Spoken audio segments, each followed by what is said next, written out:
It says that we are going to be voluntary lovers tonight. We're going to pick Him over everything else.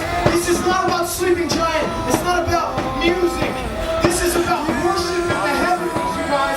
So lift your voices and lift your arms, and we're going to worship Jesus tonight. So just the Holy Spirit is the most important guest at a Sleeping Giant show. That's all we want, is for the Holy Spirit to come and make Himself known. How we define relationships here on earth, we can and should define our relationship with God like that. We can have encounters like that.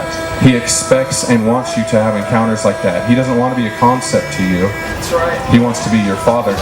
So we're not here to perform, because if we come and we lift up our praises in sincerity, then by the grace of God, He comes, and then you guys get to share in that experience. I just want you guys to get hungry for something way better than performance Christian band. We need to get a higher vision for what we are doing here. The call is to worship a man, no longer to worship the doctrine or concept. We can't worship concepts anymore. Because when we look at Him, when we're actually having experiences with God and responding to God and responding to who He is, responding to His goodness, responding to His grace, to His mercy, to what Jesus did for us on the cross, when we respond to that, what that actually does is establishes His throne room or His kingdom or His authority here on earth. And I can testify to that.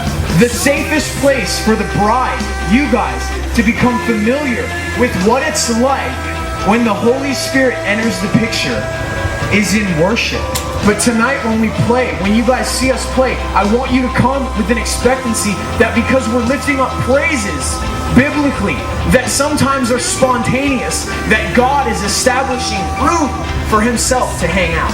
We want to see Jesus lifted up, and we want Him to get the glory, and we want Jesus to draw all men to Himself, and whatever your language is, we want God to get the credit. When Tommy talks about worship and having like an experience in heaven, accessing heaven, looking at Him in the face, and then responding to that. That's worship.